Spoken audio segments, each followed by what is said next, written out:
L'UBC, l'université belgo-congolaise, ouvre ses portes à Kinshasa. L'UBC organise 4 grandes facultés: sciences sociales, économie et gestion, développement communautaire et environnemental, faculté des droits, un terrain de plus de 100 hectares, une télévision moderne, une bibliothèque, une salle d'informatique, un cabinet d'assistance juridique. Et tout cela pour faire de vous des cadres émergents. Avec ses professeurs visiteurs, l'UBC octroie des bourses à ses lauréats. Inscrivez-vous déjà, rue Louosi, numéro 11 à 13, à Kassavobo.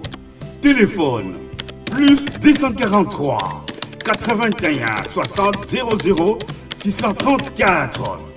L'UBC, sciences et culture de l'excellence. Monsieur Mamadou Siribe, où est-ce que vous êtes? T'es venu d'abord récupérer mes contenus. Il y a une agence là, je sais pas. Agence de douane. Agence de douane. Quelle agence? Louvunu Export. Namatadi bayo kakomba Louvunu wana baluka mutona bakangaye. Kokende gauche à droite, tu adresses zeka moko. Awa zena Namatadi. C'est vrai. Avenue Major Bangu. Okay. Numéro 6. Blessing Business. Merci. Agence de douane yesolo. Kende na adresse tout na bana Namatadi nyoso tout baye bien. Bangu numéro 6. Voilà. Merci beaucoup, monsieur Jonker. Oiza agence en douane Blessing Business. Nous allons prendre le dédouanement et import et export. Solution na yena ebisa qui est ezali Blessing Business. Maintenant les solutions est venue. C'est quand t'es ici à la Walla village. Atikala awali bela. Ayebi se bande kunangana Bamako. Blessing Business des solutions. Vous êtes à Dubaï, vous êtes à Canada, États-Unis, Europe et partout. Agence de dédouanement Yangoyo, Blessing Business. Vous avez posé à dédouaner biloko. Yaka, vous avez un point à coder bino. Rapidité, sincérité, ce que vous livraison à domicile. Partout, place aux alliés. Vous avez un matin d'une avenue Major Vang, numéro 6, commune Nzadi. Non loin, il y a Noguera. Numéro on a vu ces alliés 089 98 33 087. Blessing Business. Agence ya douane ya sûr. Bouye malamu na Sarah, application ya Afriland First Bank et sali na téléphone. Salela misolo na yo na tango nyonso lingi. Na Sarah Banking, ezande bank na chombo na yo. Tinda mbongo na yo na bokengeli nyonso ata ofandi na ndako. Consultez solde na yo, landela ba crédit na yo, sala ba virement bancaire, senga cheke na yo, topé tuna motuna pona kokoso ya lolenge nyonso. Elongo na Sarah Money, biso nyonso tokoti masolo ya bank na chombo na pete nyonso. Afriland First Bank a komiseli biso li benga na ye na téléphone. Ata oza na compte bancaire te, salela mbongo na yo na téléphone na yo na kimia nyonso. Na lisungi ya Sarah Money, okoki kotinda pe kozwa misolo, kosomba crédit na yo ya communication, kofuta mbongo ya biloko sombi, tembe sili. Kende na lombango ko télécharger application na yo Sarah ya Bank Afriland na Google Play to App Store. Pe kimambango na agence Afriland o ezwami pene sika ofandi po ba activele yo Sarah. Sarah, Bank na biso et longo na biso bipai binso. Afriland. Mbote na bino balandi nyonso ya bosolo na politique officielle misa ya lingala ya tongo ya lelo e bandi. Lelo toza mercredi ndenge na lobaki lundi, mardi, mercredi, jeudi, vendredi. Nangonga ya 11h et puis rediffuseuse na pokwa na 19h et puis dans les différentes chaînes de télévision. Na pesi bino nyonso mbote sika boza kolanda biso na Congo central na Sarah télévision. Na pesi bino mbote na radio télé Zola, mbote na bino bandeko baza na radio télé Boma partout na Lisano télévision na Kasumbalesa bisika bozwami bandeko bazali na YouTube na pesi bino mbote. Naza koloba mingi na Boma pamba te tant to salaki enquête na Boma. Si enquête na biso ezali na bandeko o bazalaki menacé ezala ndeko moko bakangi illégalement kombo na Simon bakangi ndeko wana batie na kombo na Brino bakangi batie na kata prison azana prison ya Boma gouverneur atuma tubwana esengeli bolandela likambo wana po bakangi ndeko wana pona opinion na ye parce que apasaki na interview na bosolo na politique liboso procureur a interpellé na niveau ya parquet ya kuna sima ko interpeller batindi na prison na évité pour la motif nini parce que moto intervenant ki ngai moto na tuna ki mituna botidelinga invitation tengam na tuna ki mituna et bon kaka ye moto intervenant ki nda komi na problème nino ya lobby et sengeli likambo wana ezwa solution na lombango procureur ya Boma akangi mona mobali wana komone Brino na sololi na bato na bengi nani monsieur le gouverneur il y a Congo central l'a informé solution les a trouver mingi pour na kotika expression penza ils a la libre na batu ndenge état de droit et l'obéli basi andunda ba receveur ba chauffeur lelo na tongo eloko ni na lingi to sala to mesani mingi ba biloko ya ote bato FCC bato akache bato lamuka biloko ane komi lokola moi momo mesano mais to lobaki to ko continuer ko sala musala mais to ko meka ko sala moi ba TVA moi taxe sur la valeur ajoutée ko sala moi mingi to ya na ba biloko asika o bato muso ba na monte population na biso ya République démocratique du Congo na monde nyonso ba peuple nyonso bazalaka na ba droit bazali pe na ba devoir otobenga ba droit obligation mais tout ça pe na ba devoir même na ndako ndenge vandi na mwasi na yo webake ngai tata nazali na ba devoir na ngai nazape na ba droit na ngai na société nyonso ezalaka mais pas na biso population na biso soit par ignorance ayebi ba droit soit ba privé yende mususu pa yebi mais azo wa kojuri na ba droit wana te les devoirs et les droits to futaka taxe to futaka courant to futaka mai to futa vignette to futa covid-19 nyoso bazo senga biso lokola ba devoir na biso bato toza ko sala yango mais ba droit na biso ba yibi biso yango et pas ba politicien toza ko bénéficier nango te bato esengeli ba pesa biso nzela to jouer nango to ko sala ngote donc population akoma lokola nzeta mino bazo sakana naye population de Mobobé, biso tozo bénéficier de l'ogoté. Ngai sango mokonzi, chef de poste, officier de permanence. Nous nous sommes dit, est-ce qu'il n'y a pas moyen d'aider cette population? Mboka o ezali sous l'occupation. Il y a ma force étrangère, nuit et jour. Bago kote la biso. Okovana ga mukebo na Tanganyika bakoti. Bovana ga mwa mukebo o na Burundi batu bayaki awa. Okovana ga na Rwanda batu bakota ki biso. Ovana ga na Angola. Biso non tokenda ta kobeta tout repas batute. Nous sommes la population na biso parce qu'elle a l'ignorance. Population na biso a distrait na mama masanga. Or quand on a conscience à comprendre l'importance en mboka na ye, nini yo sengeli ya sala. Po mboka e kangwama, po mboka kenda liboso.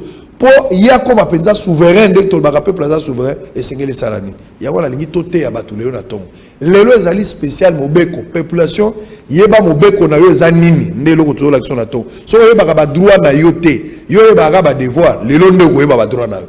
Okokoma tetu après maté ya lelo yo okokoma tetu okokoma pe syndicaliste okokoma rebelle na makanisi na yo okomona que policier ko saka na yo te politicien ko saka na yo te même entre bino bozala ba limite parce que lelo na tongo eza makambo yo sepelisa yo zwa bik koma papier émission oyo bo graver yango bozala ngo ebele kota na YouTube ndeko ayeba kito yebisai nazo yamba pona bino molakisi ya mibeko professeur des universités azalia ndeko Socrate Kasson yo azali invité na biso mikolo ebele to monani te meleo to yambi poto sur makambo ya droit ya population mbote na yo mbote de kosango isengone to moni sona tongo alelo est-ce que ko solola likambo etali ba droit na ba devoir ya population ezali tabou est-ce que ezali démarche moko suicidaire eza démarche moko ya ba acte eza contre la loi autoluka to soulever batu et ça est punissable par la loi ou c'est de notre devoir aussi de pouvoir sensibiliser la population dans ce sens.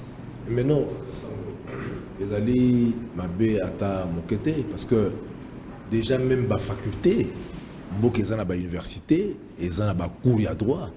Na cours à droit au totangi saka, au batangaka, batang saka ba droit na ba devoir. Au moins éducation civique à la population. Il faut ça aussi bien et emporter dimension à ba devoir que il y a ba droit. Montefoyer baba droit oui l'état zali instrument ya ko sakana ngote soko poser mibe konae il faut population et tout ça et population peut aza poser na l'état un certain nombre d'avantages oyo et outil na contrat social parce que l'état vis-à-vis à la population aza na contrat social d'après Jean-Jacques Rousseau hein mais tout le monde a mis na bamboka na biso tout ça beaucoup plus na contrat social ya Thomas Hobbes.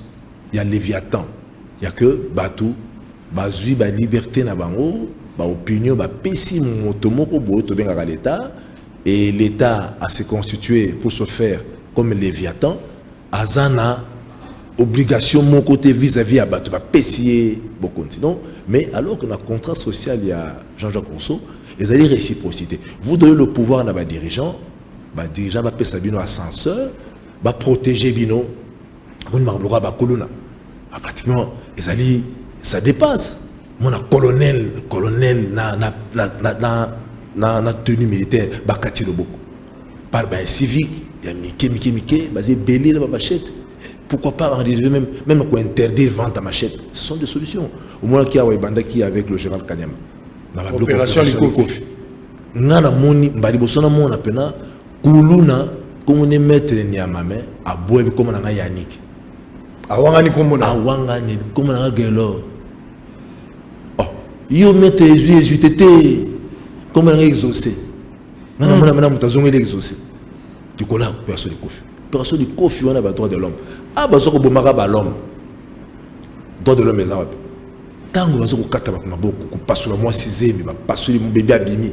Pour le boto là écouteur, il y a 300 francs chinois. Monique qui caractère sanguinaire wana ezali malamuté. Il faut de mesures fortes.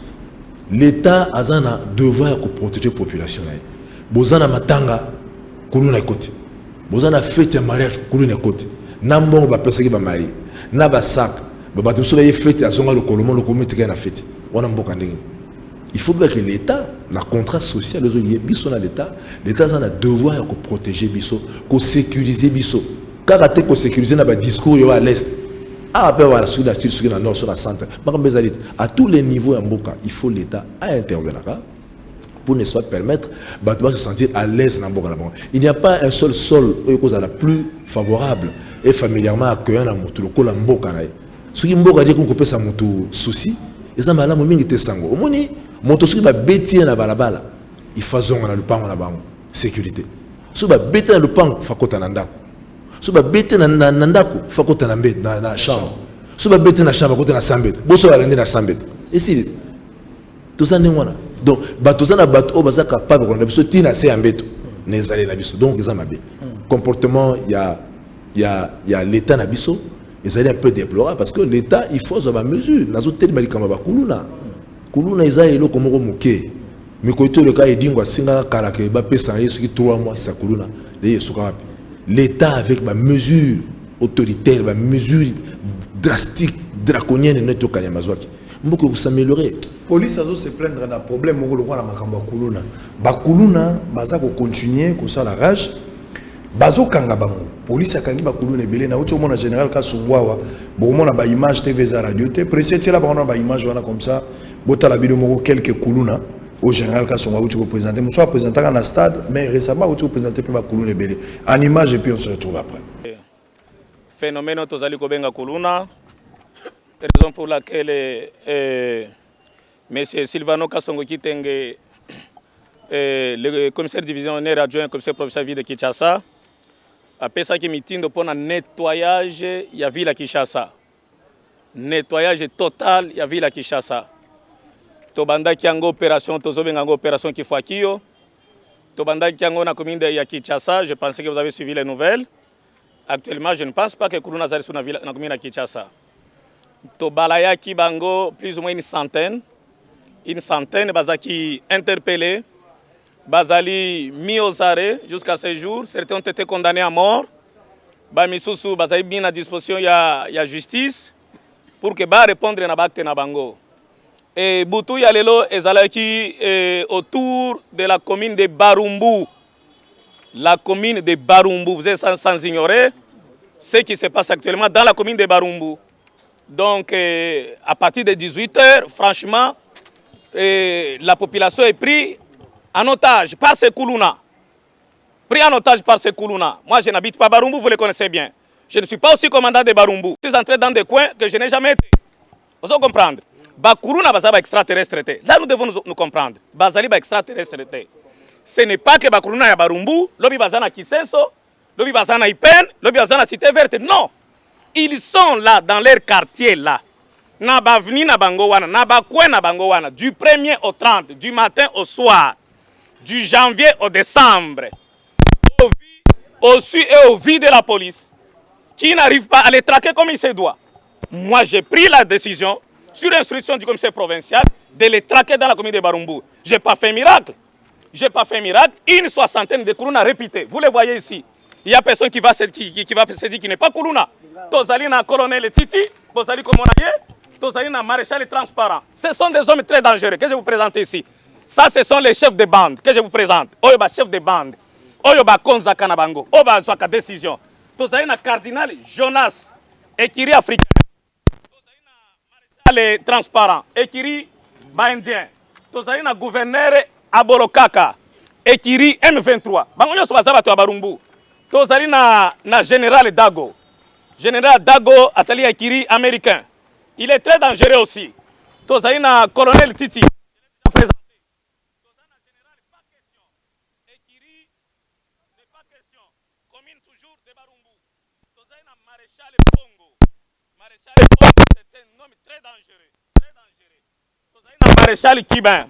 Maréchal Kibin ezali masse équité musala na bango eza machette à partir de 18h jusqu'au petit matin okolekate bakobotola bakozokisa bakosala nyonso balingi tozali na général Loyembo azali très réputé ezala ba moto ezala na nini tozali na général Gigoro c'est un extraterrestre un homme dangereux celui-ci vous allez dire que la police ne fait rien police azo sala musala te yango nde bokoloba police azo sala musala soki tolobi ke okoti kaka na komina yo deux fois tout au plus deux fois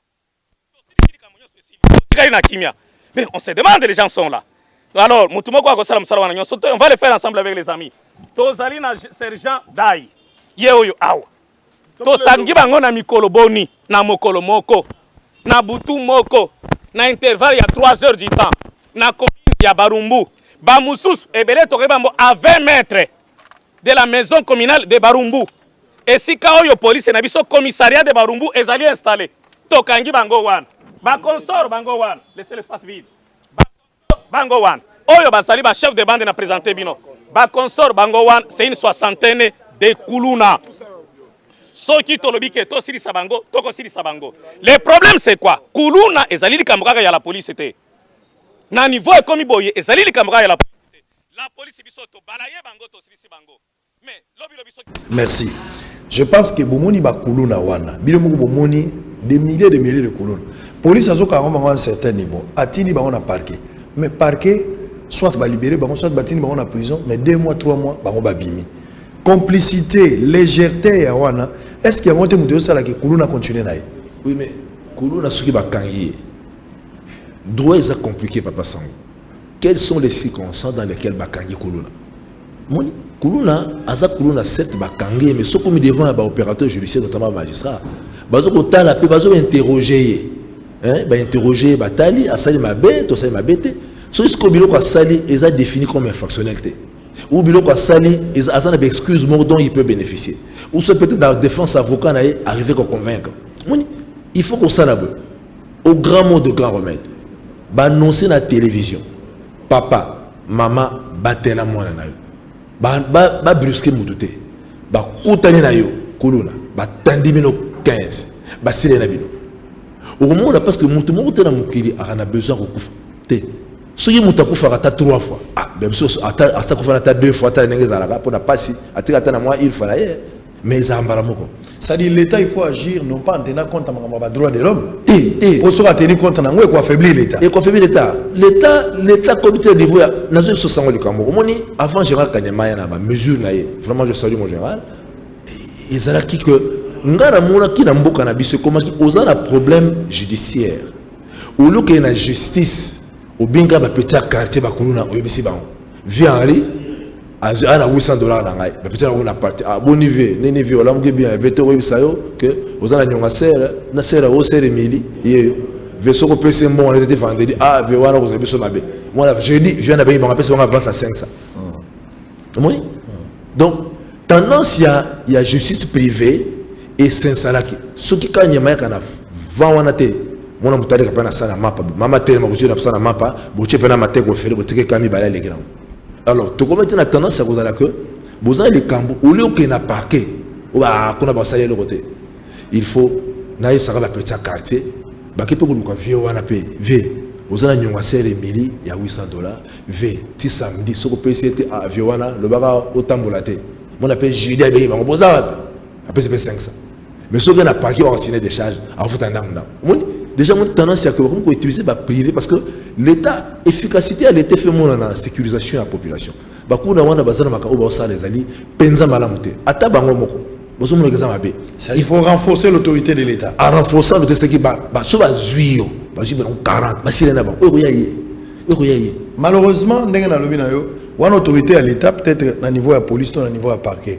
et puis il faut qu'il y ait de preuves au-delà de Kokanga mais il faut que la preuve à la pour recharger Moutou et permettre quand même la justice à quoi aussi la na Moutouana mais à niveau de la prison peut ba copé belé zobetama Mouta koti prison ba condamné pour na 6 ans mais à partir à kuna Moutouana ba koti à 3 mois ba koti à na prison à commander na Congo central les gens ne sont pas belibino et le jour à zozonga a commis plus fort que les Gandinga comme il pas zongi na chantage ba koti na okufa na zongi ozomona biloko nyonso wana ezosala biso pasi mais nalingi quand même tokota sikoyo na likambo ya badroit na badevoir partant na badevoir civique okoénumere ata ndambo peuple na biso akokoyeba te ndenge toza bo en tant qu'un patriote badevoir na biso vis-à-vis ya l'état oyo eza bagrand devoir oyo moto nyonso akoyeba na motu na ye mpo bato mosusu oyoka motu na ngai eske mboka ekodevelope mboka na ngai so baoteka mboka bateka na bango nano bateki tozwi eloko te boso bateki kozwa nini il y a des gens qui se comportent comme ça alors d'abord par rapport à badevoir motu lokola citoyen badevoir des anini vis-à-vis ya mboka ndenge tozala ce que nous devons faire vis-à-vis ya mboka citoyen aza na badevoir ebele infini citoyen il faut ayeba que likolo na ye ezali mibeko citoyen il faut avoir respect vis-à-vis na voisin citoyen a na droit à kobeta moto likofi kobeta moto mbata kofinga moto ba limite ya moto na moto suka na nzoto na ye bloka ko portaka main sur moninga ezali mabe citoyen il faut avoir que oyo yazuluka basala été asala pe moninga te kandi biblia eloba citoyen il faut avoir que l'état azali l'état il faut que tout ça l'État, il faut que tout ça policier. Ce qui va tindelio mobeko, va tindelio invitation, va tindelio convocation, mandat de comparution, mandat d'amener. Et ça dit éléments pour nous même la rébellion. Il faut culture y a respect, il y a un acte produit par l'autorité en boka. Cette culture y a qu'on m'a appelé j'y vais. Moni culture le colère que tant on roulage à télémission, il faut téléma. Bonjour ni mikanda, on a kissé mikanda. Mais ma baisse là que tant on roulage à mikanda à confisquer. Et comme il y a à quitter à kati makola qui au moins ko landa ndelo ko sala que citoyen comme ko ça tendance moi ko hésiter ko restaurer autorité à l'état par obéissance ba mesure où l'état doit prendre mon ba devoir et ali et belé que il suffit seulement que moto à éduquer son moto en éducation au moins que éducation ya moto de base ya baboti et ça na large na spectre beaucoup plus large que ko sambela. Parce que Moutou a éduqué, na Moutou a sambel. Si aujourd'hui Moutou a mal éduqué, ma sambel. Na Moutou a païen, ma éduqué. Au moins que Moutou a éduqué, a païen, a plus citoyen que Moutou a mal éduqué, ma sambel. Oui. Moutou a l'église a mal éduqué. Au moins même la façon de sambel là, a sa première éducation. On est un galon. Donc en tendance il y a osé le monde, mais ça me rend l'impression. Donc à ce moment là, qui terre à terre parce que ça mal éduqué. Hein mon enfant de là ressemble à la base à coko sur la à ba l'église mais l'église avec pétongo à son pepoko mon à sa première éducation a boya bolia na ko to soma bote a tshena bo la fufu o bolimbi sanga bande na ba linga mi ba bien aimé limbi sanga na ina mwanza limbi sanga na bonza mbe mama l'éduquer mais alors que par ailleurs Moutou a une éducation de base. Azana ba retenu moko boy ezali tributaire d'éducation là et ko sala que azala plus citoyen. L'éducation de base et l'éducation et peut sera Moutou valeur makasi puis comme exemple la société skavandi. Contrairement na Moutou yo azok sambela masama éduqué. Donc mboka na biso il faut ça en plus du fait que Moutou azali bien éduqué parce que bonne éducation te peut sera na mona et entraînera tina culture ya aucun enseignement aucun de classe. Moutou qui est dans la classe, classe éloignée à Moutou dans ma bébé. Ok, tombe aux 14h, ma baignon se revend dans la quartier comme la diamba, comme la boussole, bozoba, et échapper non pas parce que mais parce que classe et empêcher aux hommes. Attends, les camarades se regardent là. Parce que aux alliés en déplacement, aux alliés sur place, ma bébé belé et ça que Moutou, au revend la banane, monsieur basé bazana banamike et pas na bango. Bazana 14 ans, 15 ans, PC bango, banex. Parce que vous remarquez que mauvaise éducation au côté de Bassi, na banex ou aboti batonga moi chambre de salon na simanda ko bo pesa ba Eric ba Christian ba kobia ko kola ba ko côté ngo bana Bassi na kati wana et ça que et bébé sarabana autant na bateau yo bazaka na banex wana ça ba statistique dans personnel bateau bazana ba ndako ya côté de Bassi na bo mwana batanga te ninga na mona bato bazali na mbongo te ya hôtel parce que bazali na mbongo te bazali ba mineur même si bakomi majeur bazali pour mbongo batangi omoni que kozanga ka annexe ya baboti ba pesi mona et puis c'est la moto occasion kotanga parce que ça fait na mbongo hôtel te mais bato bazali na annexe na simandako batanga te parce que bato mbongo mi bana mo batanga te parce que déjà pesi bango ba fungoli ba pesi bango accès na biloko ko compromettre bango compromission ça plus facile azana 19 ans atie na déjà à 19 15 ans a commencé dans FPI alors biloko nyo son temps on a commencé à 2 millions 600 à 19 ans déjà on développer la classe na mutuka on développer déjà culture moko boye comment déjà couper ça mécanicien qu'il faut à se développer à luka qui est comme na masanga là-bas à côté masanga action 3 bières 3300 il y a 1 million 400 il y a ça mutabongo à consommer la batu masanga tendemi batu bayi koyeba kaza na mbongo bana basi bango yaza na mbongo moi moi ça aujourd'hui kata 12000 yaza na 1 million 400 moi que déjà au PC ouverture d'accord aborder ba fille donc par exemple moi moi so tanga kelasi batu bagana kelasi na biloko nyonso molato malamu ache malasi ache ba chenette soko lati malamu na kelasi papa na auditoire tous abana ba université vous en a tendance à beta tout pour ba mona yo certain ba mona yo autant mon mandam pour sa propre mais ce qui pantalon za malamu te au vendre auditoire type prof ya yamona ke bando ba sa pantalon muke batanga malamu biso tanga ndeni ozana pantalon moko ya jean pantalon ya tissu polo moko na chemise au vendre au beta tout pour bilamba za malamu te biso lebe ke soko tangi au silisi na bilamba mabe ozwa musala ba wafuta yo ozomba so bilamba mais les tout na bilamba belé ko ka bato ba ina bilamba parce que bango batambo na bilamba e kata na bebe benzulu kape biso so biso ya sika na mbongo ba futi biso na mzela kelasi moni un peu il donc il faut écouter batandi donc alors dalinga ito évoluer biloko mi balé na retenir na kati dalinga d'abord to lobela sur procédure et interpellation procédure incarcérale parce que toza na problème moko lelo lobela ki likambo ya ba droit population tout ça sur batindeli au mandat de comparution moi invitation mandat à mener il faut un patriote il faut au meka ko tempérer na l'état mais lo lenge nini ba ko interpeller mutu parce que lelo to koma ko vanda kati ndako mandat de comparution yate convocation to invitation ezalate malamo bakangi mutu quelle est la procédure officielle soki moto dans la likambo et puis na bakani ni bakokanga moto mbala moko sans que moto azala invité ceux qui vont inviter moto, combien des invitations moto avant qu'il ne réponde à Rupi Kobo et à Bambalebele et combien de fois, combien d'heures ou bien combien de jours et c'est quelle invitation pour que soit pour moto qui ne réponde selon Mibeko. Bon, selon Mibeko Zaliboy. Ceux qui moto à Salimbeba à commettre infraction. Tout le monde a moni, bah tu vas bundi lobby, m'coller l'équipe, bah que ça va policier. Ceux qui fait et où tu ko salema, au tout bien à la flagrance. Ils ont besoin il y a document, il y a de prise de enfin, document où il y a cause de la moto. C'est-à-dire que même la moto n'est pas à l'état, il sera nécessaire parce qu'il y a flagrance. Flagrance est définie comme étant infraction où tu ko salama, to ezoko salama. Ce qui m'a cambré, bobunda qui lundi, bozo sana qui lundi, samedi batin ba policier. C'est irrégulier. Ba policier wana so ba mimio en violant la loi. Ce qui ba fait au salama. Va possible ba zuyo parce au trouble ordre public. Ce que c'est les qui au bubundi lundi akena de ba Congo ko dédouaner ba pune tant rozonga ayana ba policier té.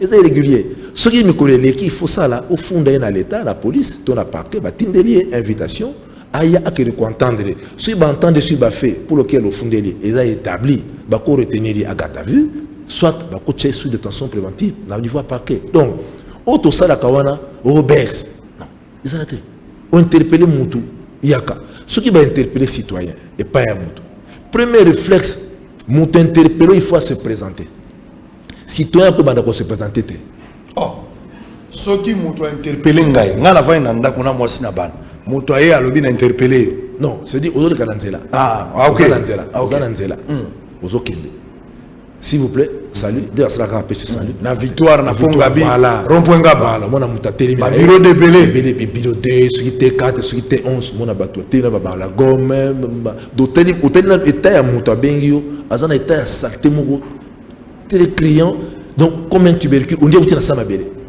À bureau la mbala, on dit manio que vous ma belé, comme un tubercule. À télé, monsieur, s'il vous plaît, l'accent à me canara. Non. Ce qu'on interpeller, il faut te présenter.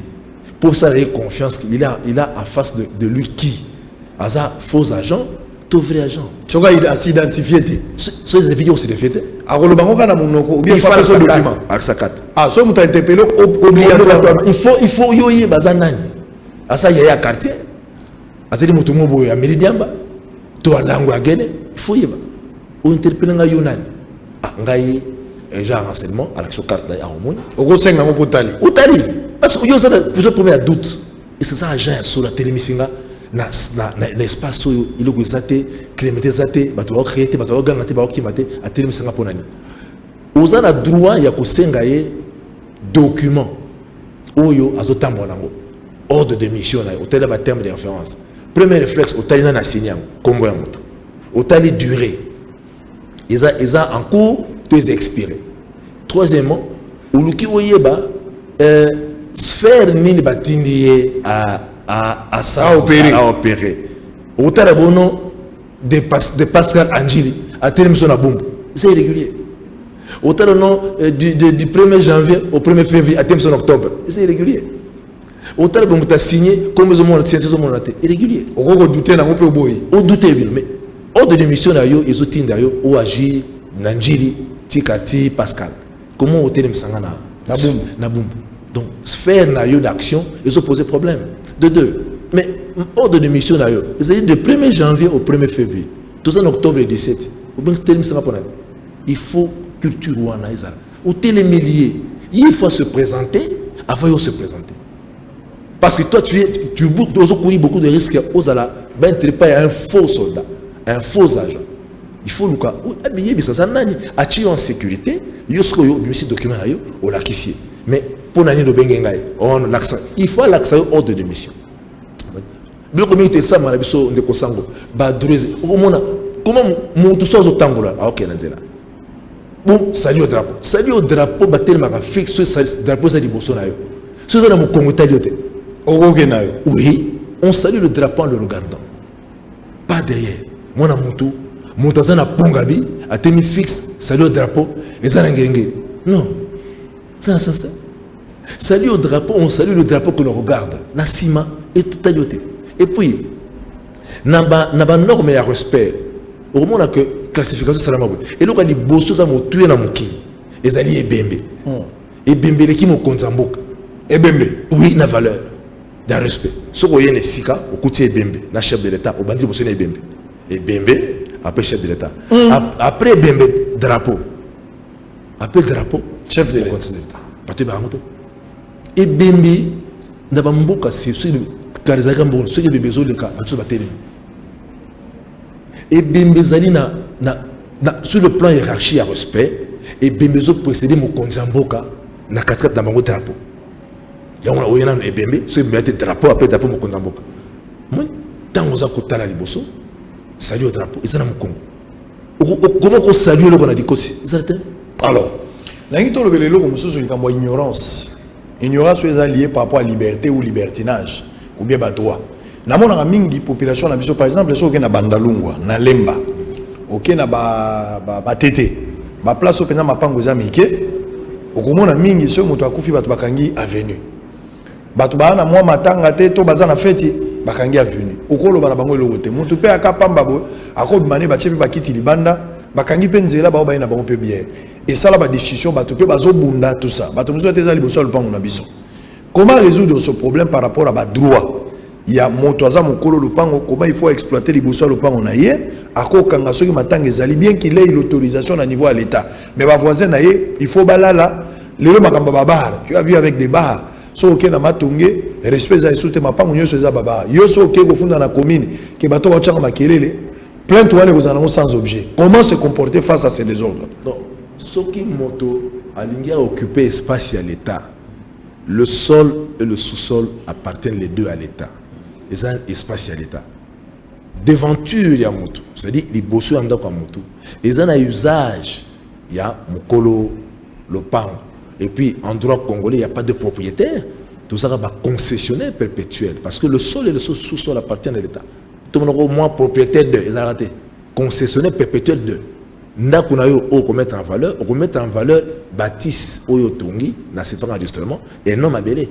au tient en valeur le pan on a yo et puis c'est vraiment seulement il concerné ndako otongi donc sol na sous-sol les à l'état les à mototé devanture ya moto il faut à utiliser ce ce comme il y a que moto dans la matanga a reçu une autorisation à la conduite administrative yani na ina benda moi balabala mais il faut savoir que l'état azana ba agent na décentralisé notamment ba bourgmestre ils peuvent autoriser jouissance momentanée il y a espace pour des raisons il y a deuil donc ou des raisons il y a vendre sa bateau ko les sa moto na matanga mais il faut aussi savoir que lorsque malgré l'état a autorisé mais a interdit le passage de ce qui moyens ali au titre de la compréhension ba tout mutazo kala mutuka beaucoup bendana aleki mais ce basi ba catafalque ba la chapelle ardente et comme une impossibilité même mutuana on a compassion ya moui hein respect du mort à cause de la paix bon nandenge pe moui za mutu taka moui on est comme un fair play et comme fair play a déborder na musika aleki mais et comme il y a que voisin a kangi na ye parce que basé belé ba CP ko na balabala ezali irrégularité parce que nzela ya l'état et ya l'état au moment ndeni au moment ba mapango mito mwana ba nzela que liboso ya bato bazo futa lisango mais il on a mito na bato bazo futela ba boutique ba cabine liboso ya panga bazo futela atie cabine ateka tombola afutela mama afutela le pan devanture ya maman aza propriétaire entre guillemets na gabele zali ya Ethiopie na Ethiopie au moment ba mapango nyonso eza pembeni wana bato nyonso bateka liboso na bafutela ke para bango et ça na sens te ezali mabele ya l'état alors soki ezali pa na bango pour les soki police ko benga na bato ba na police etika wana bato na ngai to metona to se réfléchir pour na nini yo liboso le pango na yo ba cabine bateka makala ba carte ba malewa ba mikate ba so ba futela liboso le pango na yo na sima me liboso le pango na yo eza yo poza na direction na yo ou na encadrement na yo mais qu'est-ce qui fait que tant que police ya ko benga na bato bazana balabala wana o ba le bosse te botika wana bato na ngai poni bakima bakote pa na yo et puis bobina yo le bo batami so bato na cho yao o che wambe o le batengai non c'est que ça bato ça on encore le pango à moto zali na devanture les ana droit à jouissance et ça propriété à moto. Très bien. Okamwa lelo mona so tamboli salongo likambo kimbuta tikaka likambo salongo chaque samedi policier na munduki azoleka azokongola ba 200 kaka pona 200 francs oche munduki c'est que jour à $100 ko msayana ngana za ometuna obie ko bima jour à $50 na $100 kaka pona 200 francs ozabo mufunge mukamate mubambe munduki ya aka ozotambola nango en plein centre ville guerre était me pose à 200 ba policier bazali faut d'abord tenu depuis ba dota bango depuis 2014 na ko senga na ba konzi ya police ba policier bazana elamba moko depuis 2014 et ça la passe na mariage auquel la policier ndengeni so azaka na tenu na loba misalisa bo pesa bango elamba ya sika baza distance à 2 jalonnaires guide à droite tala mulongo a sombo bango ne sona munduki moko et puis na cité verte au moment na jour muso na zoleka policier azokanga biloko baza na place à kotia ngote a louer pusu pusu na muto pusu ngo baba c'est-à-dire azui baba ma pusu a pusu bazui biloko ba ocha ngona kati ba kenango donc moyen de transport ya police so akangi biloko pusu ayoki ata sonité azana munduki et puis azana pusu so akangi mesa tie so akangi nyoso alaka amande ngo valer ba 1500 tout ça objectif ezali nini policier wana population ko tiele motema ndenge nini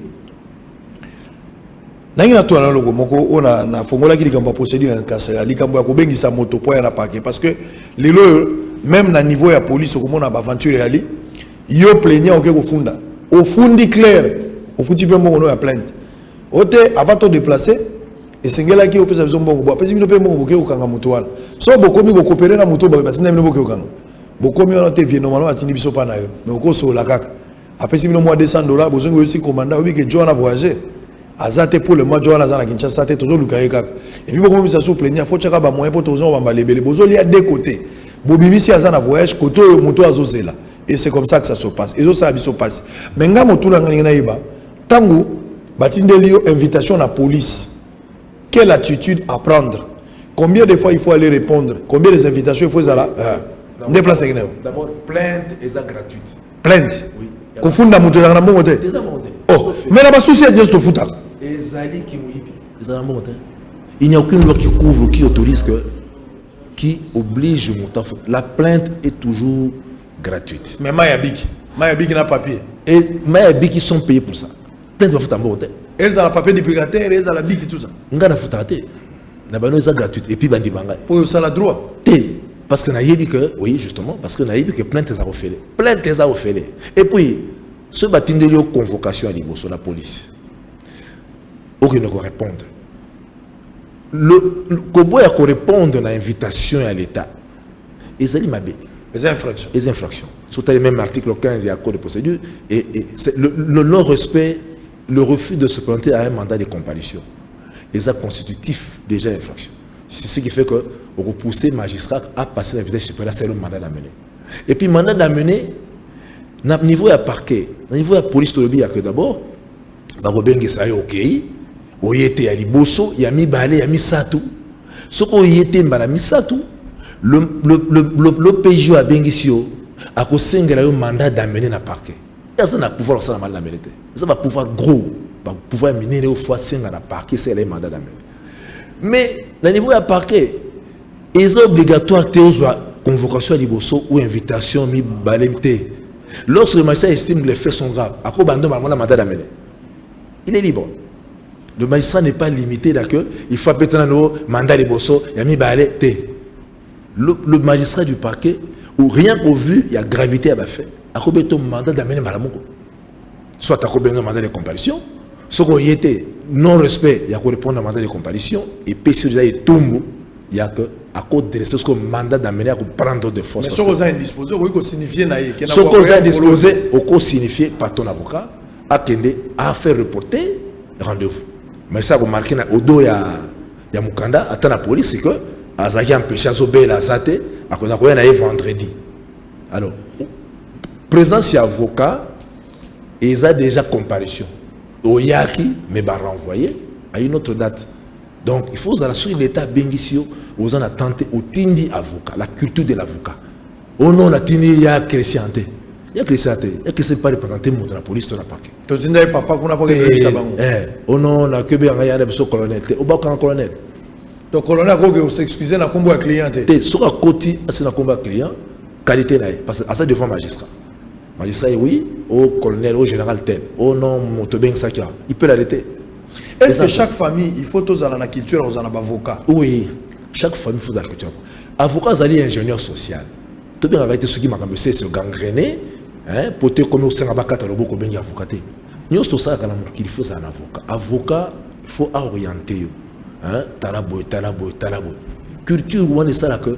Aux la prudence, aux la plus prévoyant. Au mabé banoyo le mingi te passe avocat de l'accélérateur, au saïza mabé, au zamala. Au neti donc sur la télé Cambos peut-être le cato le belango. Au moni monte télémission là, roulage, tout le monde le belango. Ya mwana ni infraction de. Roulage sur à côté na mutu kana et sa violation de domicile. Faut me mettre en auditoire. Nenge to kumbaka. Nazota mbona mutu kana ngai. Roulage à télémission ngai, na télémipé. Mais à fungoli porte à côté à violer domicile, même à parc, il va faire la prison. Elle veut ce domicile. Le domicile, l'ambassade, l'aéronef, l'avion, Tina Bamba, c'est ça qu'on se combat domicile. Un roulage qui est dans la voiture, dans centre à violer domicile. Le véhicule est un domicile. Sauf que tu as côté dans domicile là. Et puis de deux, tant que la télémission na bi bendemo ba ben ambasso. Et ça tentative de décision méchante. Oui, soit il va passer le pneu et pas le roulage au matériel roulage. À ça l'infraction, il y a destruction méchante. Au terrain la fuite est un droit. Droit. Dans le droit, l'accès à la facilité, droit à éviter que le pire ne t'arrive, c'est un droit. Donc ça dit son roulage à télémission, ce que Kim Yepé c'est un droit. Kokim est un droit. Attaque au tricher dans la classe c'est un droit. Mais ce bakangio, on doit sanctions. Pour éviter le roulage pour se sauver. Et ça dit droit à la liberté, droit au maintien de sa liberté, droit à accès à la facilité, c'est un droit. Ce roulage a violé le droit à tout prix à Kangayo à Tchelombasso. Non. Parce que si on a la loi, au moment où on a sanction que ce moto a kima, bâti la Mbasso. Mbasso c'est un code de. Alors comment utiliser les moyens aux réglementés à commettre destruction méchante. Même le fait que le ATM soit Mbasso, ils allaient déjà tentative punissable, il y a que tentative, il y a que l'action que ce qu'on met qui n'a pas cela. C'est une menace. À soit agression, ils ont la violence et pas de fait. Donc, à l'action que ce qu'on pousse n'a pas cela. Alors, déjà, intention, il y a que pas cela et se manifester dans un acte extérieur. Donc, résolution criminelle, ils ont déterminé, il n'y a pas cela. Commencement d'exécution dans l'acte extérieur. À Tchembas, Et puis, au moins, à déployer tout ce qu'il faut pour saluer ma belle. Alors, sur le terrain, bon, rien que par le fait, quand il photo, tu l'amènes au doctorat, pour la présence en bas sur la pneu, tentative, on va l'arrêter. Oh, oui. Donc, si on a mis la carte, on a mis la kangi kaka photo. Oui, au quand il photo, pour avoir un akachaki bas sauté. Au quand il photo. Donc, le kanga photo, n'est pas sauvé. Donc, ça dit à Tcheyo sous menace, à au mode de répression non prévu par la loi. La loi n'a pas prévu que quand on interpelle quelqu'un, même s'il n'est pas en ordre, il faut que tu aies dit bendé fabriqué dans le magistère. Non, la loi n'a pas dit ça. Il n'y a même pas de terme magistère dans la loi. Alors, tant que tu as bendé, ils allaient déjà. Tu as une photo, au fond de l'auditoire, oui, quand une photo, pour la preuve que tu as eu le cas. À plus forte raison, ce qu'on a au passé, des sessions méchantes à Mbimba. À côté de la moutou sans permission, mais maïeti na auditoire. Bah, autour de ce moutou, vous avez tâté à maman. Kokangani sur moi. Ici, de bisi. Bon, n'est-ce pas que mingi na ba terrain, na bandalungwa, na balemba, tout ça, na ba terrain ali, batu mingo ka ozana mwasi me bolimbo ka bona bozana kata mutuka. Lem susu moi bisou ah ba congolais bazo sekateza sur le fona lo ba makambo ndenge yalaka. Na baki je veux me diminuer un peu na tongo, c'est-à-dire faut na ko mapenda mutu normal pour makamunyo sur nazo lobo ata mutu penza o yazo comprendre eta comprendre. Donc je me fais ignorer ce matin quand même pour te comprendre. Na mona ba fraction belo ko bakangi mobile na mwasi bazana kata mutuka.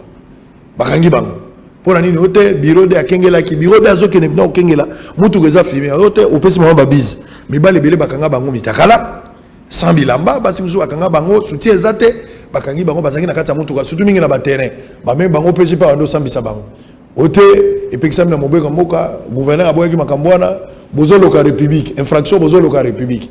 Est-ce que bakoyi kokotela mutu na kati ya mutuka soki bazala ba sentiment intime na bango vie privée na kati ya mutuka est-ce que c'est infraction? Nakoloba boye. Infraction où ils ont lié la pudeur, ils ont lié infraction à outrage public aux mœurs. N'a infraction ils ont la nzoto sentiment bolumo ya moto. Infraction on a repose sur un seul élément le scandale. C'est-à-dire que ceux qui au salé opposé ba acte ils ont ça la scandale, notamment au souba en public, au fongo les tirettes, au gunzami. Ce sont des outrages aux mœurs, publiquement. Au soubi dans le public, au violer les mœurs, il y a comme Matsabilamba, il faut le tirer, et c'est une infraction. Parce que, dans le souba, il y a le scandale. Moi, je suis papa, papa, souba. Alors, souba, na gambela, après ça, gambela, mouko. Non. Et ça, outrage aux mœurs, public aux mœurs. Ce qui est moto, à 8 mois, si na moto, batami. Pour que l'infraction ait se constituer, il faudrait que, et si comme moutozana mwasine na kubatama, ezala accessible te na ba passant. Soki si kawana oyazana mwasina ye, moutako kolekate, et c'est la mouta sauté mur, mouta panzamatiti, aya kutabino, oh je me présente, lieutenant, tel, ou adjudant, à violer l'intimité. Parce que au batami, je le prends. Ce qui par ailleurs, yo zana mwasi na yo esika ko bata mana mutuka au bloqué, mais à un endroit accessible aux passants, et c'est la cartel publique. Ah, ça dit ça, les gars, dès qu'il y a possibilité qu'une personne, en dehors de vous deux, ne puisse y avoir bino naturellement, sans avoir forcé à vous voir, il y a infraction et outrage. Ça dit, so mutu keza fumé. Mutu keza fumé na butu. So mutu keza fumé, mais mutu keza en emplacement. So keza en emplacement. Il y a ba passant. Mutu ko le kawana et puis avec possibilité à mon abino. La loi voudrait qu'en fait qu'il y ait possibilité qu'il vous voie. Il y a infraction dans le chef de ceux qui se sont mis dans des conditions telles qu'un passant peut le voir. Mais dans l'autre hypothèse, Moutake le sika et souka avec la moutou. Nasimane mur. Matiti. Yo sauté mur. Oye boum. Au pranti par matiti et sika de donc au saki matiti titi au comme les bancs. Namoni bino. Bon sanina. Il y a violation intimité. Parce que bateau ba batami sika ezali accessible na passanté ba éviter les scandales. Donc baké ba se placer en dehors, il y a constitution, il y a outrage public commerce. Donc, mon temps, on doit découvrir Bango, Donc, à violer l'intimité de bango. Alors, pour l'année na banda ko to foot to bala banda ko to za ba pango na biso to za to bala basi o za pena mwasi o bala été bo za ndak bo botaka bana. Surtout les rapports sexuels sont aux yeux de la loi, azalika ka chéri, ezali azamuningano eko. Voilà. Mais pour l'année ba okanga batela ba chambre. C'est parce qu'il va te éviter scandale. Il faut que batami. Ce que batami est que te protéger, te mettre une exposition, il y a un passant, un public. Il n'y a pas d'infraction. Mais ce que te mettre dans la condition que mon temps est hôtel. Hôtel, ce côté l'hôtel, mon temps est hôtel. Attends, la cousu. Au batami. Est-ce que cousu a la possibilité que mon temps a les kawana librement à mon abino et bien ça m'entend là. Sinon, donc, on tire les conséquences. Si oui, on commet une infraction. Donc, nandaku oyo batu bavandi bazo bota bana ba osala bolingo na bango bakanga bango te point passer bazaya ko bata ba éviter les scandales. Très bien. Alors on va terminer, mais il y a aussi des dossiers où ils ont ça bateau passi. Par exemple, na téléphone ya mutu. Mutata mwana nzela ba période moko ezalaki quand Joseph Kabila fut président de la République, na régime naie, ils ont bateau ba bureau D. Ce sont les mêmes personnes aujourd'hui peut-être baza moins découragés par rapport à Makambo Beta des droits. Mais on en a vu na Pongabi, na Pascal. Mutata mwana na téléphone ne bakangi ba fouiller ba kotote ana ba photo, ya bato mo wafinga Kabila.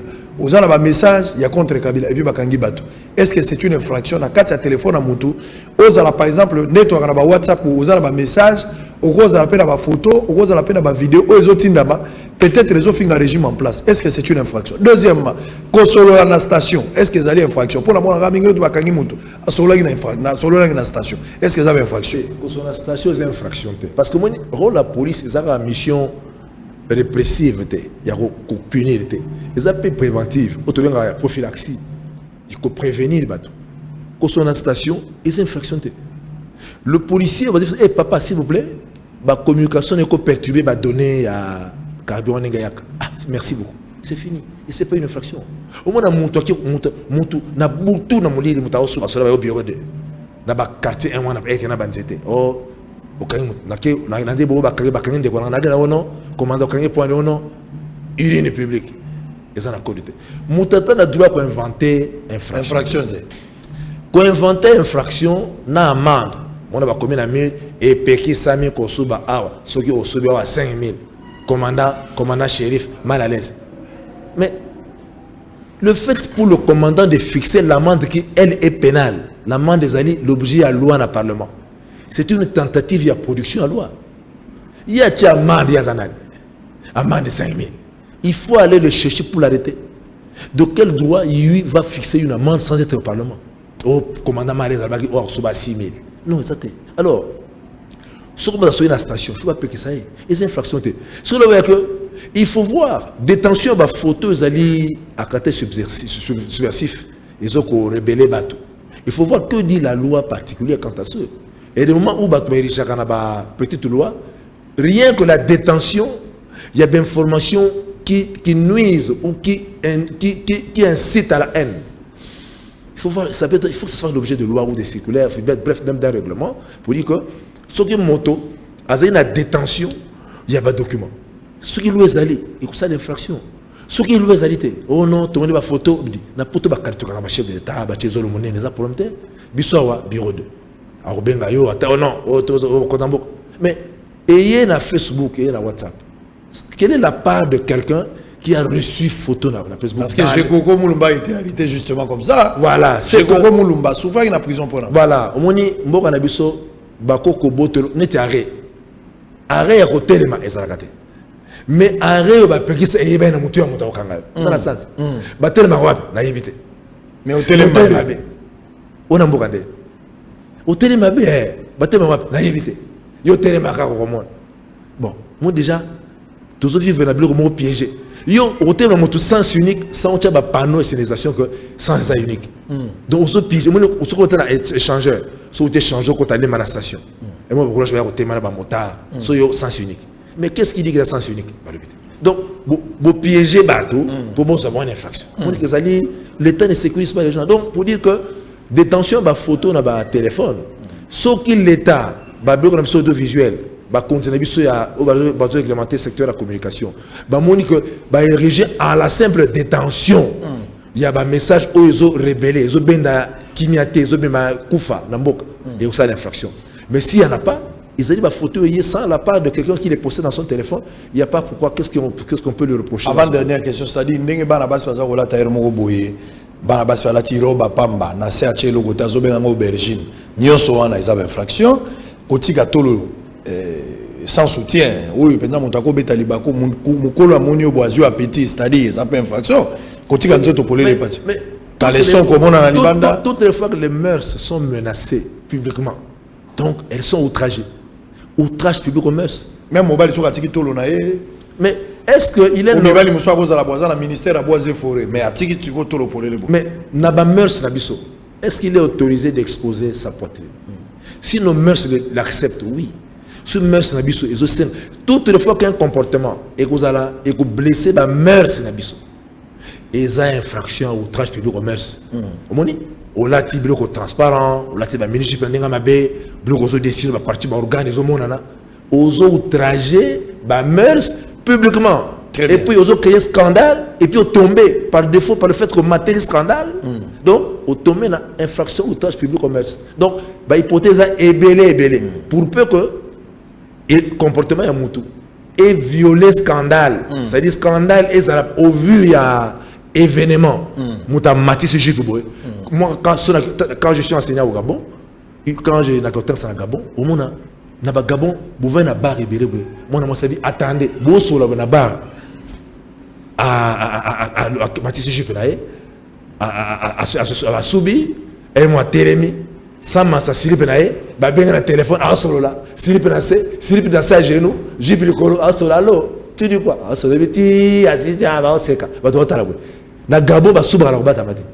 Et ça, merci d'abord. Merci d'abord, qu'on souba dans le public, ils sont contestés. Mais, bisouawa, ceux qui ont subi dans le sur Abato, au PC Bato, Sony, le Mouli Bilamba, au trajet, merci publiquement. Donc, ils ont une hypothèse, et puis, merci, et dépendant d'une région à une autre, d'un pays à un autre. Ce que vous avez merci, ce n'est pas Nabiso. Ailleurs, ils ont été. Chez les nudistes, moi, papa tacle, mère tacle, bana tacle, baki église. Moutarati Belamba parce que son, attaque à saper. Mais Bissoa, couper à Pamba, et ça y a un problème. Parce que ça va merci. Très bien. Tokomi na suka, na ibisio que Bakambo eza, na wanolo ba, noko na ngamo ya mongo azo pesa mwana na etole abisoko zo bengana yo motobala mwasi ya mongo, soko zo bengana mwasi bokabwani ne na libala. Éviter moi ça za liboso za na sima. Bengana yo za liboso to bakanga biloko no bima kende. Posoko lobi yo zo tala ye bima na ndako na ngai ya za liboso. Akokota ndenga kulata soka bimio ngoto nozo kende wapi eske na bengani yo kozonga kama motema sima wana ndoko na ngai mo mongo la boy koloba mingi potana kolobo aloba ki te na expliquer mingi te.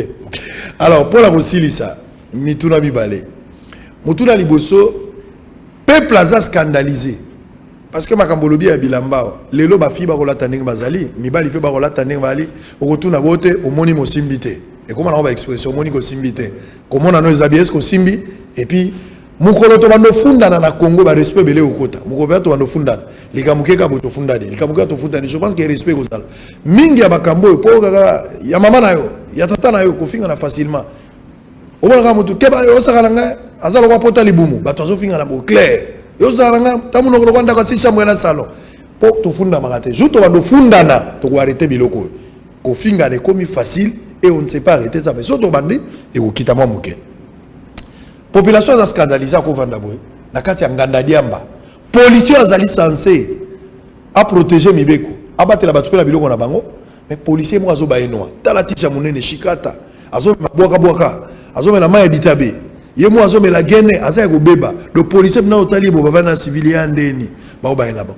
Est-ce que ce qui population amela diamba te? Population amela masanga makasité. Amoni policier à langwe. To amoni policier azan infraction population ko se comporter ndenge fa que ndeko dénoncer to ko sali population soka moni moto na état wana amoni moto na état wana azana masanga policier azana masanga to moninga ne moninga mobali alangwe babe comme scandale pour na bato to policier quelle est l'attitude ya ngai moto normal na ko sala faut na ngefunda la police de la sali. Je vous dis ici que le code de procédure pénale na biso yoka likambo yoka siko chama toyi code de procédure pénale na biso et pesa biso ningisa citoyen nyonso ko kanga citoyen mosusu ngai ne na bona ko kanga moninga na ngamususu oui tout si tu au kangi peut que je t'arrête. Déjà mon akangi bouya, nakangi Edmo. Au kangi peut major. Au sein ben asnen mon kangi major. Au kangi oh, je t'arrête parce que aux autres commettre infraction au tribunal de public. Dans le code de procédure pénale, article 5 et 6, ils ont prévoir que tout citoyen peut en arrêter un autre sans connaître le statut. Mais il faut respecter 3 conditions. Il faut qu'il y ait flagrance. Un connaître les autres tribunaux de public là-bas, des autres dans ma casse. Aux autres réagir des autres kangi. Je t'arrête. Yonan, non, on a ça dans la scène. Quand il y a la police. Oui. De 2. Il faut que le fait pour lequel les autres kangi là est punissable de plus d'au moins 3 ans. 3 ans. Notamment à Misimbeli, à Boma. Ah, Monique, ils allaient compter ma meurtre au-delà de 3 ans. Tu l'arrêtes. Troisièmement, il ne faudrait pas qu'on ait ici poste mon pour à la pembeni. Il faut qu'il y ait absence, il y a l'autorité judiciaire, il y a pembeni. Qu'est-ce qu'on fait? Au kangi kata colonel, au kangi kata major, yo civil, à tous en boutique na zando, kangi, mimeti na police immédiatement. Pas d'escale. On a lavé, bon on a même maté. Pendant que vous avez lavé, séquestration. On commet infraction. Donc, tout citoyen peut en arrêter un autre. Loi n'a pas permettant. Tout citoyen peut dire je t'arrête. La loi dit que tout citoyen peut en arrêter un autre, même un civil peut arrêter un militaire. Lorsque le militaire a commis des infractions ou a commis une infraction répondant à 3 critères. 1. Flagrance. À kangier pendant qu'ils ont salam. De 2. Absence d'autorité sur place. De 3, infraction à Kangeli colonel, un civil.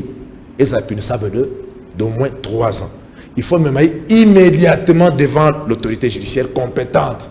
Et non à sa escale. Au Kangi Moutokeno, bon, Vandana Nawa, Nabaena Machika, bon, on a été la police. Dans l'entretemps, on commet infraction. Voilà. Donc, ben, civil à Kangara civil, civil à Kangara Soda. Et ça la loi. Donc, on va Navaniga aboué, nakangi pero luara, nakangi. Donc on appelle Major Charlie nakangi. Au kangi, lorsque ils commettent une infraction puissable de n'être admis mbela chubabato, à deux jours sabato, on dit que ça a plus de 3 ans. Major colonel Lazou nakangi. Je t'arrête. Yo yonan, non, na zana ma boutique na coin, na teka ba charge. Un journaliste mais nakangi. Na teka kaba pile et puis na ba chargeur. Je t'arrête. C'est la loi. Donc, les policiers vont s'arrêter. Policier. Au Kangi, lorsque les faits sont commettre, ils allaient supérieurs à 3 ans et ils ont la flagrance et puis mon consommant dans la pembena. Tu l'arrêtes, tu la mets et pas à mon compte. C'est la loi. Code de procédure pénale. Article 64. Oui. Ils ont un problème, ils ont manifesté. Mikolo yoko tout le monde a commis moi bien. Mais les bosseux à la qui a ceux qui ont manifesté, qui m'ont accompagné à niveau moi pékisi bato kari pour manifester. Et ça livre sur moi 6 mois, 7 mois qui m'ont aboué alors à mesure moi pour manifester. Que dit la loi par rapport à la liberté à manifestation dans Mbonga Nabiso? La Constitution permet liberté à bateau, droit d'association, liberté d'expression, la liberté de manifester. La loi Nabiso Ezaki précise et le bâti manifestation politique est à la subordonnée à l'autorisation. Non, l'information. On informe l'autorité à charge pour cette dernière à sécuriser marche et à la le plus pacifique possible.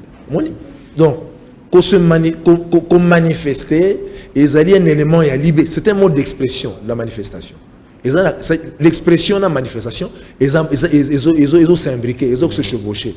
Hein? Donc, liberté à Kotambola, mais Kotambola pacifiquement. Et puis, l'État a sécurisé Marchouana, cause à la malam. L'État, l'Ibé qu'on a vu sur l'obité que bas une autorisation, va informer que politiquement, va manifester mécontentement dans Bango, mais tel, et non autorisation, mais simplement information pour que l'autorité a encadré et à la plus pacifique possible. Merci beaucoup. Ndeko Socrate Kasson, Tokomi Nasuka, Ezaïk Penzan Malam. Tu comprends que civil a occupé Kokanga Soda, mais il faut tenir compte de l'infraction, mais ça tourne au lobby. Les critères, mais ça te parle. Constater les critères, ils allaient réunir, il l'arrête. Il arrête. Il arrête de général. Ça a été un plaisir. Il faut de temps à autre pour sensibiliser la population. On a Tchaki Penza Lelo, spécialement mercredi pour sensibiliser, ça a été un honneur. Blanc, plus blanc que neige. Blanc, plus blanc que neige. Lavé dans le sang des l'agneau, je serai plus blanc que la neige. Mise komi na suka ekendaki au Capernaum akutani na baye kolibaye pe alobi na bango kimia. Un peuple sans connaissance aza peuple aza na ignorance. Mais oyo yekoli na tongo bilange kola kana mai mutakola kana ba conseil. Koyoka mabete soko rate feti koya na ndaku kutolie koleka batu bayaki na feti. Po kozala kutu na ndaku ba pesio na toilette ya yo moko pe ozana mbonga transport. Yoka mawasoko rate matanga ba oboma lisumu tute po bandela kolela. Mise komi na suka tokuta na lobby jeudi pour le même travail et le même plaisir. Bye bye. Bouyei malamu na Sarah, application ya Afriland First Bank et sali na téléphone. Salela misolo na yo na tango nyonso lingi. Na Sarah Banking, ezande bank na chombo na yo. Tinda mbongo na yo na bokengeli nyonso ata ofandi na ndako. Consultez solde na yo, landela ba crédit na yo, sala ba virement bancaire, senga cheke na yo, topé tuna motuna pona kokoso ya lolenge nyonso. Elongo na Sarah Money, biso nyonso tokoti masolo ya bank na chombo na pete nyonso. Afriland First Bank a komiseli biso li benga na ye na téléphone. Ata oza na compte bancaire te, salela mbongo na yo na téléphone na yo na kimia nyonso. Na lisungi ya Sarah Money, okoki kotinda pe kozwa misolo, kosomba crédit na yo ya communication, kofuta mbongo ya biloko sombi, tembe sili. Kende na lombango ko télécharger application na yo Sarah ya Bank Afriland na Google Play to App Store. Pe kimambango na agence Afriland o ezwami pene sika ofandi po ba activele yo Sarah. Sarah, Bank na biso et longo na biso bipai binso. Afriland. L'UBC, l'université belgo-congolaise, ouvre ses portes à Kinshasa. L'UBC organise 4 grandes facultés. Sciences sociales, économie et gestion, développement communautaire et environnemental, faculté des droits, un terrain de plus de 100 hectares, une télévision moderne, une bibliothèque, une salle d'informatique et un cabinet d'assistance juridique. Et tout cela pour faire de vous des cadres émergents. Avec ses professeurs visiteurs, l'UBC octroie des bourses à ses lauréats. Inscrivez-vous déjà, rue Louosi, numéro 11 à 13, à Kassavobo. Téléphone, plus 243 81 60 00 634. L'UBC, sciences et culture de l'excellence. Après 4 mois d'état d'urgence sanitaire, nos frontières sont de nouveau ouvertes. Quick Service vous offre un méga promo familial du 5 octobre au 5 novembre 2020. Le méga promo est disponible pour les pays ci-après: le Canada, les États-Unis d'Amérique, Dubaï et les pays Schengen. Hâtez-vous car les places sont très limitées pour toutes vos démarches de visa pour le Japon, Afrique du Sud et autres. Immobilier national et international, service passeport, vente des billets d'avion international le moins cher, assurance voyage, facilitation de l'obtention des documents de voyage, bourse d'études.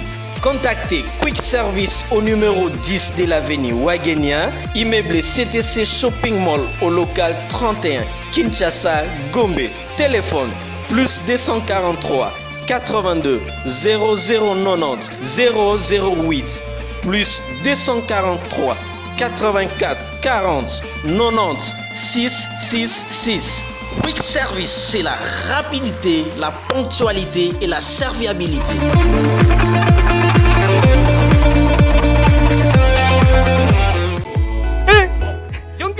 Monsieur Mamadou Siribe, où est-ce que c'est Nino? T'es venu d'abord récupérer mes conteneurs. Il y a une agence là, je sais pas. Agence ya douane. Agence de douane. Quelle agence?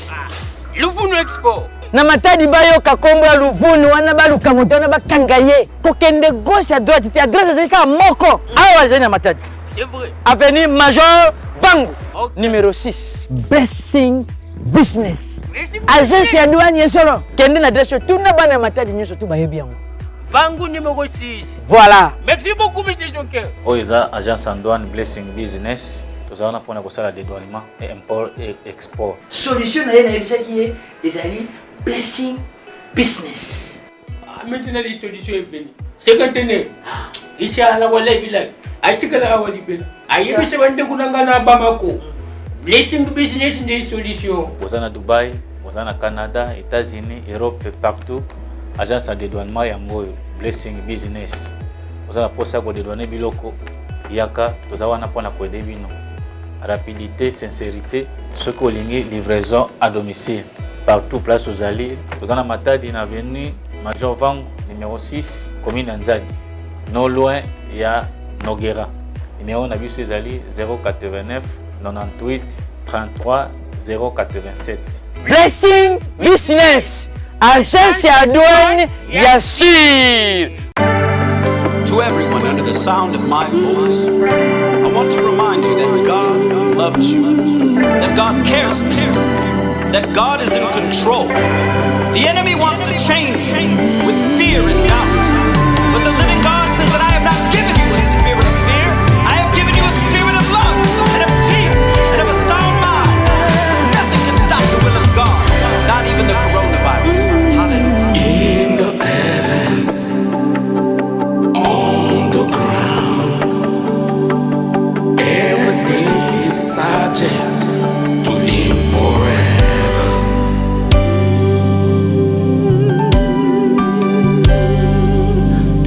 Forever you will be the Lamb of God on the throne, because you accepted to die at the cross for me. I wanna praise you, my God, you who redeemed me for God. I adore you because you're worthy of all praise. I came to adore you, I came to celebrate you. You are worthy to be praised. Jesus, King of glory, oh yeah. Forever you will be the Lamb of God on the throne, the big winner who sits at the right hand of God.